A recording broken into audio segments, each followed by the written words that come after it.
बड़ी खबर आपको बता दें, दिल्ली में बीजेपी करेगी दूसरी लिस्ट पर मंथन।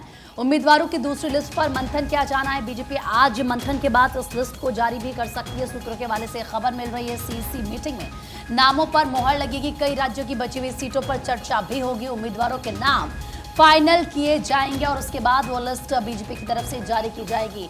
तो कई ऐसे राज्य जैसे कि प्रिया के जरिए बताया भी गया था कि महाराष्ट्र की बात कर लीजिए, बिहार की बात कर लीजिए, जिन राज्यों के अभी एक भी उम्मीदवार के नाम का ऐलान नहीं हुआ है, तो शायद इस लिस्ट में वो तमाम राज्य शामिल हों और इसको लेकर मंथन किया जाना है। देखिए किस तरीके से बैठकों का दौर जारी है प्रिया, और ये माना जा रहा है कि आज जो दूसरी लिस्ट है वो बीजेपी जारी कर देगी। बिल्कुल 195 नाम अभी तक सामने आ चुके हैं और एक बैलेंस्ड नाम आपने देखा कि कई सारे नए चेहरों को मौका मिला, महिलाओं को मौका मिला, पूरी तरीके से जो समीकरण हैं वो यहाँ पर साधे गए।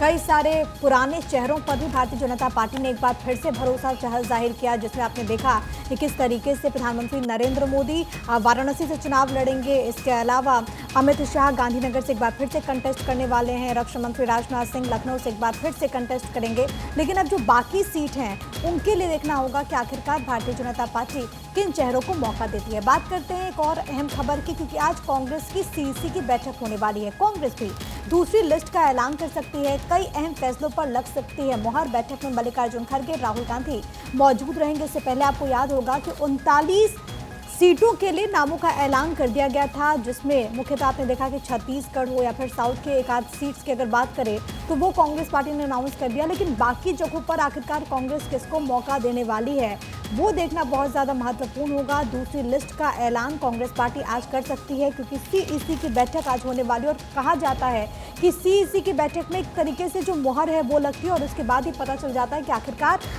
किन चेहरों को मौका मिल रहा है। मल्लिकार्जुन खड़गे इस दौरान मौजूद रहेंगे। ये भी कहा जा रहा है कि कई अहम फैसले लिए जा सकते हैं। तो ऐसे में देखना होगा कि कांग्रेस की दूसरी जो सूची होगी उनमें किन चेहरों को मौका मिलता है। क्या कुछ यहाँ पर फॉर्मूला पार्टी की तरफ से रहता है, क्या कुछ समीकरण रहते हैं, क्योंकि इससे पहले जब कांग्रेस की तरफ से लिस्ट जारी की गई थी तो आप देखिए कि 20 लगभग नए चेहरे थे जिनको यहाँ पर मौका दिया गया। कई पुराने चेहरे महिलाओं पर, इसके अलावा जो अल्पसंख्यक वर्ग हैं, SC ST की आप बात कीजिए, OBC वर्ग की बात कीजिए, तो उसको भी साधने की कोशिश 39 नामों के जरिए यहाँ पर किए गए थे। लेकिन अब देखना होगा कि अब जो दूसरी सूची जारी होगी उनमें क्या कुछ यहाँ पर जो समीकरण होते हैं वो देखने को मिलते हैं।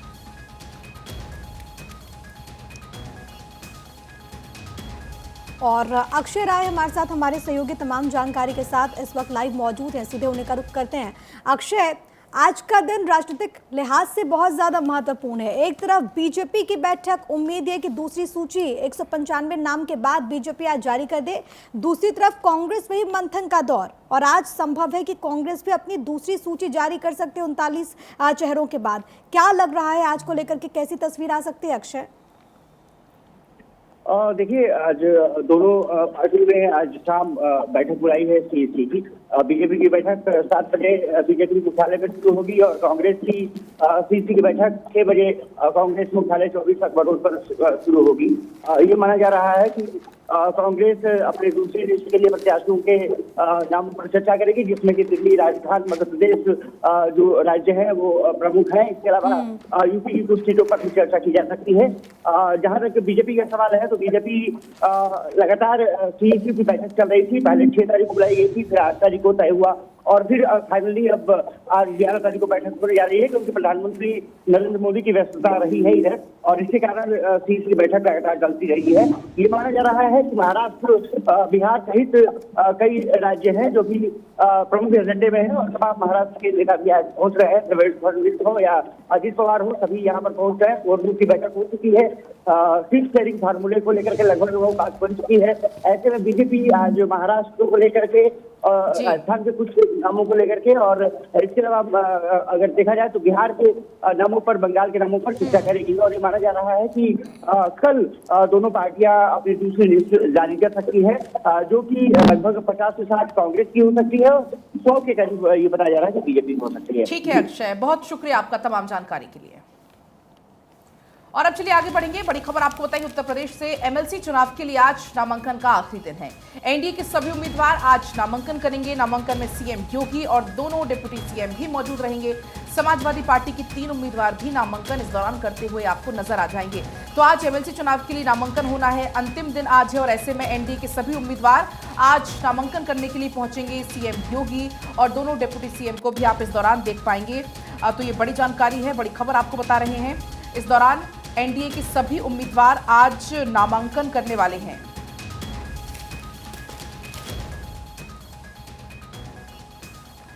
बढ़ते खबरों में आगे और अगली बड़ी खबर बिहार से। बिहार में हो सकता है कैबिनेट विस्तार, 15 मार्च को हो सकता है कैबिनेट विस्तार, सूत्रों के हवाले से खबर है।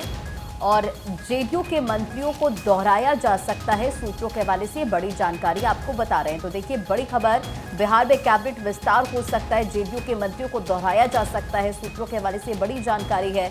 15 मार्च को हो सकता है कैबिनेट विस्तार और जेडीयू के मंत्रियों को दोहराया जा सकता है। तो जेडीयू के मंत्रियों को दोहराया जा सकता है, यानी कि उनको टिकट दिया जा सकता है।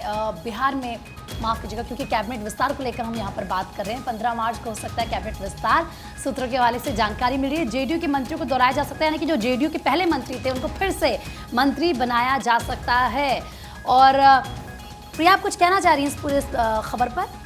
इससे पहले दरअसल बिहार में जब तख्ता पलट हुआ तो 9 चेहरों ने पद और गोपनीयता की शपथ ली थी, जिसमें बीजेपी, जेडीयू और साथ ही साथ हिंदुस्तानी आवाम मोर्चा जो कि घटक है उसके तमाम चेहरों ने मंत्री पद की शपथ ली थी। लेकिन कई सारे ऐसे पद हैं जो कि अभी भी खाली हैं, तो उनको भरने का काम यहाँ पर किया जाएगा। और संभवतः जो सीट शेयरिंग कम से कम ये मिनिस्टर्स को लेकर के, उसमें हो सकता है कि जेडीयू के जो पुराने चेहरे थे उनको एक बार फिर से यहाँ पर मौका मिलेगा। प्रीति, आगे बढ़ते हैं।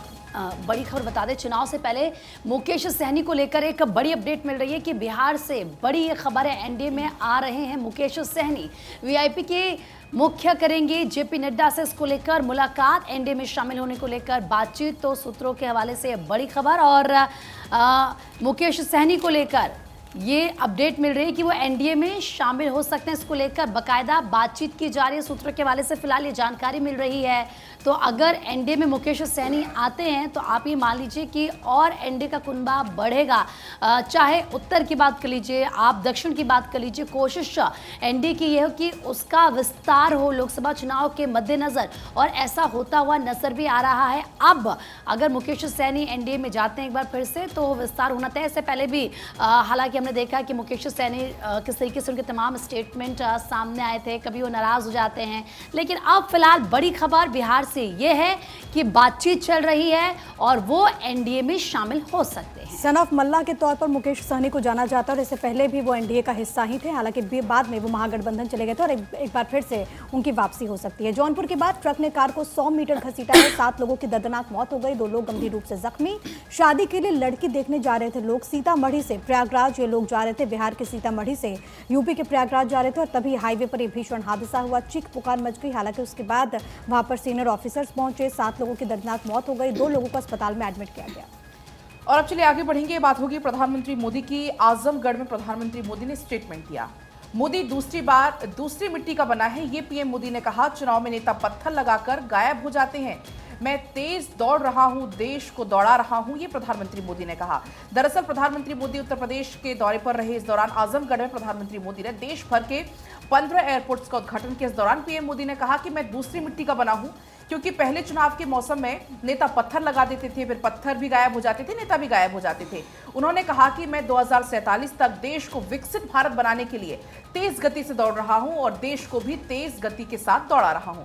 2024 में किए जा रहे शिलान्यासों को कोई भी चुनावी चश्मे से ना देखे, क्योंकि 2019 में हमने जो शिलान्यास किए थे उनके उद्घाटन हो चुके हैं। तो प्रधानमंत्री मोदी चूंकि बैक टू बैक तमाम राज्यों के दौरे कर रहे हैं और इन दौरों को उनका कहना है कि आप चुनावी चश्मे से मत देखिए, इसे आप विकास के चश्मे से देखिए, क्योंकि हमारी कोशिश हो रही है कि हम ज्यादा से ज्यादा विकास कर सके अपने देश का।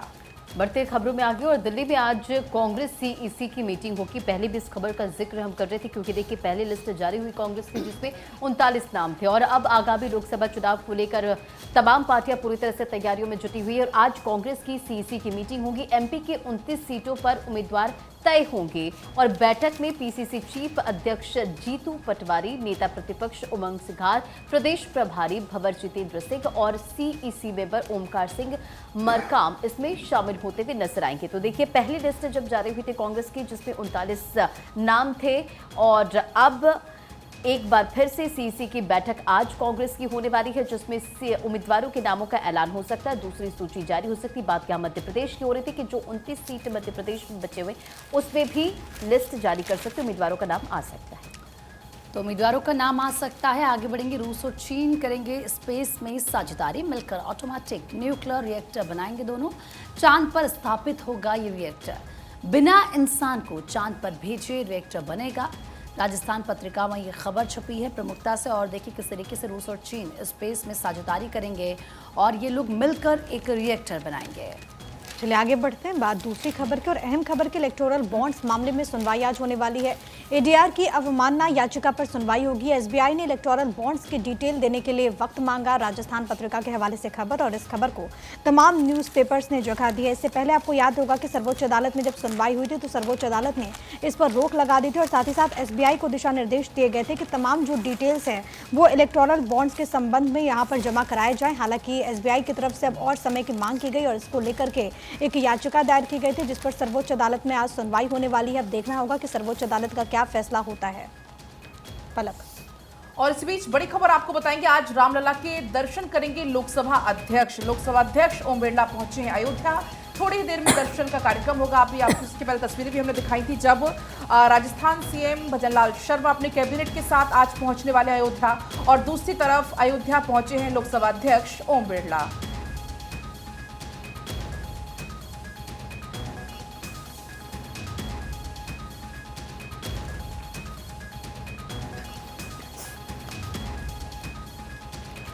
चलिए आगे बढ़ते हैं। रिटायर्ड जस्टिस अजय खानविलकर ने शपथ ली, लोकपाल अध्यक्ष पद की शपथ ली।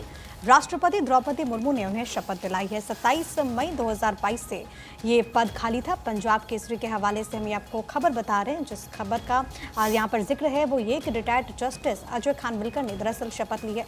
लोकपाल अध्यक्ष के तौर पर जिम्मेदारी उन्हें मिली, और इस दौरान महामहिम मौजूद थी जिन्होंने पद और गोपनीयता की शपथ दिलाई। 27 मई 2022 से ये जो पद था वो खाली था, और इसको तमाम न्यूज़पेपर्स ने जगह दी है। रंजना। बढ़ती खबरों में आके और देखिए अगली बड़ी खबर हिमाचल से,